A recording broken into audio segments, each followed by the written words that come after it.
De temps en temps, des produits un peu hors du commun débarquent chez les constructeurs et quand cela arrive, il est intéressant d'y regarder de plus près. C'est ce que nous avons fait avec le LG G Flex. Si cet appareil n'est pas le premier de ce type à avoir été annoncé, il est cependant à la fois le plus évolué et le seul que nous pourrons avoir bientôt chez nous. Le G Flex est un smartphone incurvé et il est incurvé dans le sens de la hauteur et cela grâce à une prouesse technologique 100% maison de chez LG. Une batterie fabriquée par LG Chemical, un écran fabriqué par LG Display qui font donc partie du même groupe que LG Electronics. La batterie est incurvée mais aussi flexible et comme l'écran OLED qui est en plastique et qui ne pèse que 7 grammes est lui aussi flexible, il est donc possible de tordre le smartphone. Vous ne pourrez pas le rouler comme une feuille de papier mais cette propriété lui assure une solidité très appréciable.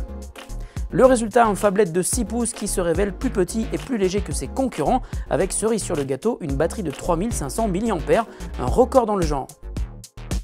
Mais à quoi peut donc servir un smartphone avec écran incurvé? Eh bien c'est principalement pour un souci d'ergonomie. Ainsi, lorsque vous regardez une vidéo, l'écran est enveloppant, un peu comme le cinéma IMAX. Le résultat, une image qui prend plus de dimensions et qui par la même occasion génère moins de reflets dû à un éclairage ambiant. C'est très malin, l'immersion est vraiment réussie.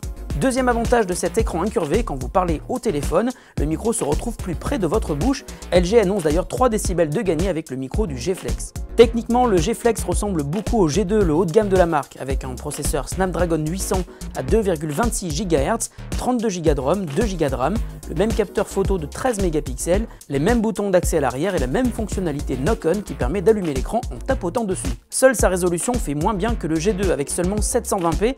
Dommage, il ne sera pas possible de regarder des vidéos en Full HD sur ce bel écran de 6 pouces.